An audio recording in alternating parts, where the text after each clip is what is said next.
महावितरण शाखेनं त्वरित थकीत कर न भरल्यास यड्राव ग्रामपंचायतीकडून सील करण्याचा इशारा.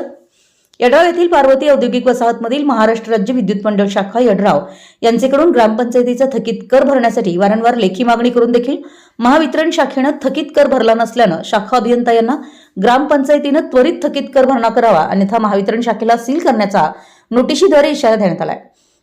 महावितरण शाखेचा 10,21,807 रुपये इतका थकीत कर आहे. तो भरण्यासाठी ग्रामपंचायत वारंवार महावितरण शाखा अभियंता यांना लेखी पत्राद्वारे मागणी केली होती, परंतु महावितरण शाखेने याकडे दुर्लक्ष केलंय.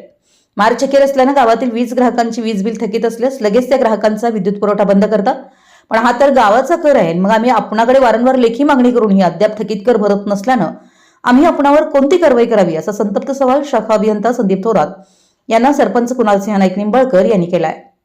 यावर शाखा अभियंता संदीप थोरात यांनी नोटीस घेऊन आम्ही आमच्या वरिष्ठांना कळवतो असं सांगून सर्व सहकाऱ्यांसह कर्मचारी यांना घेऊन बाहेर आले.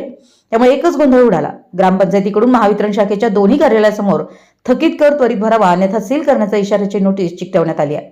यावेळी सरपंच कुणाल सिंह नाईक निंबाळकर, ग्रामपंचायत सदस्य रंगराव कांबळे, ग्रामविकास अधिकारी उमेश रेळेकर, ग्रामपंचायत कर्मचारी, महावितरण शाखेचे पदाधिकारी व कर्मचारी उपस्थित होते. विशाल क्रांती प्रतिनिधी उत्तम जगताप, यड्राव.